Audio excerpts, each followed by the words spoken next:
Okay, good afternoon and welcome. And today it's time to talk about Zombieland Saga Revenge episode 10. Now, here's the thing about this.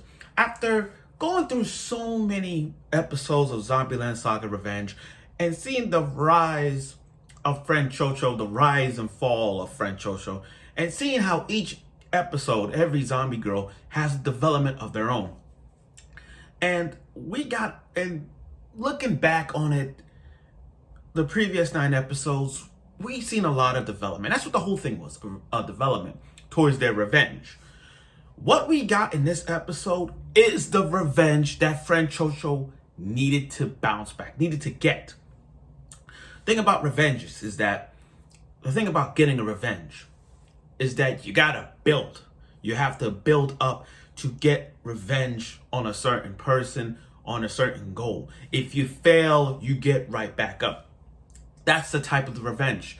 So, and it's got to be a reason for that revenge. If it's a revenge that is something that you lost, is it a revenge that is something that you desirable about, you got to go for it. Regardless of what people have said to you or not. If you want to get that revenge, you got to do it in the right way. And some anime characters have gone through that positive state of revenge, and some has went through that negative state of revenge. But it all depends on the character, just like Redo of Healer. And with Redo of Healer, he got his revenge, and the way how he got his revenge is really spot on.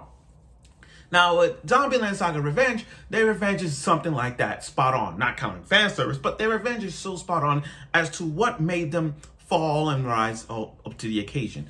And this episode had, a little bit of something in between.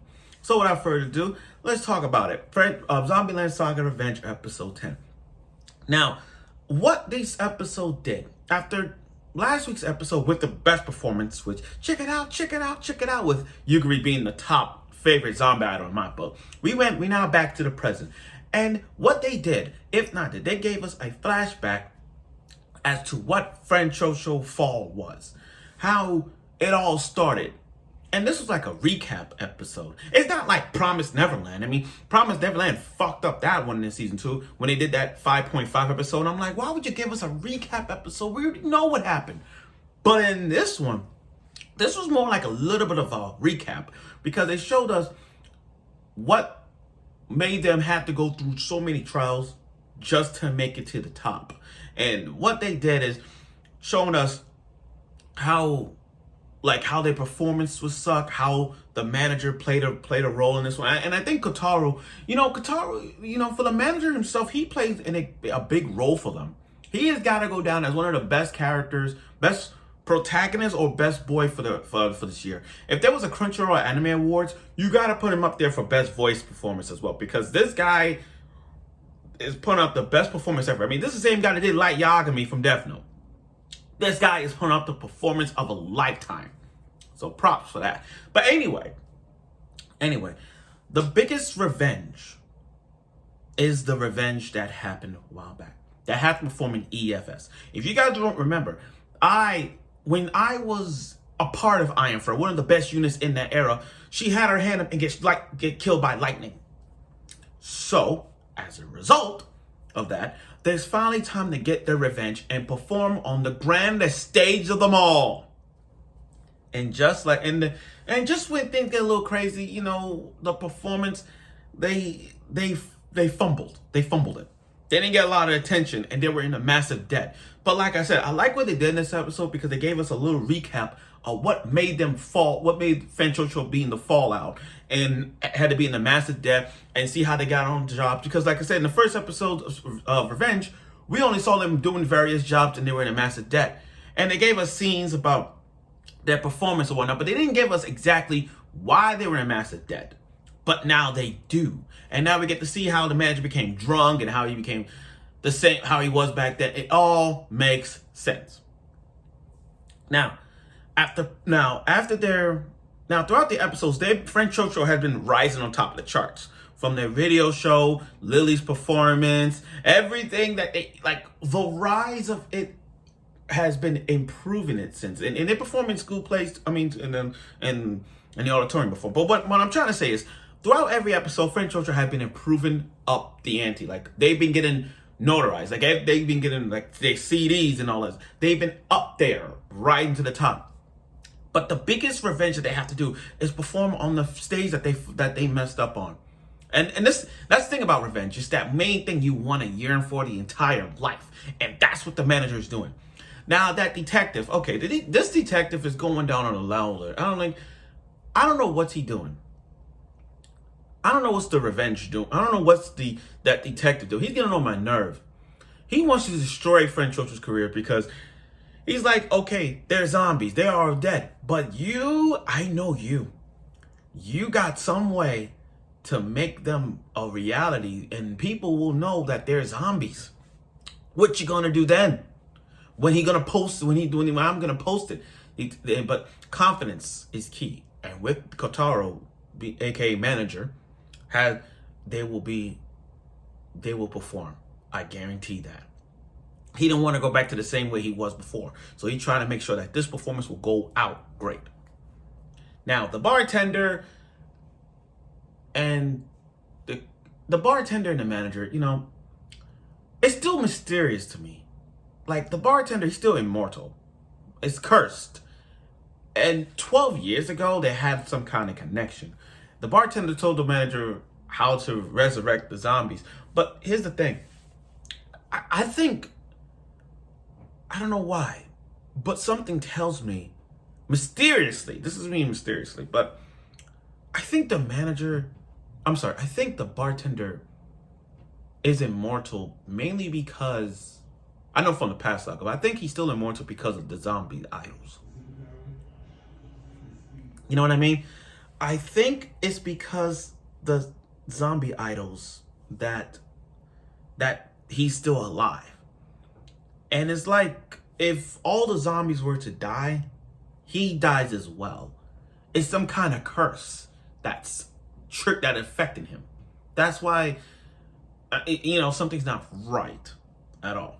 There's still question. This was a mysterious thing that happened 12 years ago, none answer. I'm still looking for that. In fact, I'm still want to know what the bartender gave him that resurrected zombie. There's got to be some kind of key formula to success as to why he did it. But I really want to know what he made or what he did just to get the formula back on track with that one. But it's great. It's great to see the bartender actually having dialogue for the first time, because he haven't had a lot of dialogue in this one. But then out of all this, the big storm hit and it made a huge blackout, and it was just blacked out, and it blacked out the entire state of Saga, up to the point where the detective was gonna actually send it to the office. Send it to the headquarters about the biggest news of all. But boom, blackout, and that's a good thing. That's a good thing. That's karma right there. You talk all that shit. The detective was talking all that shit.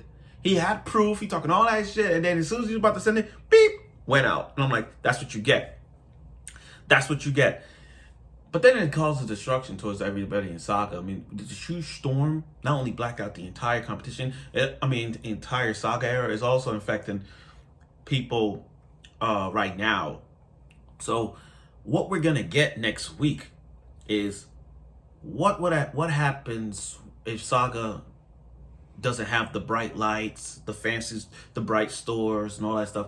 How the era of Saga will survive during a blackout, during this whole storm. And I'm telling you this, French Roach will do whatever they can to do. Now, here's the thing. Tai Yamada, I like what she did. I like what she did. She put on makeup and she had these ideas. I didn't know Tai, I ain't gonna lie to you guys.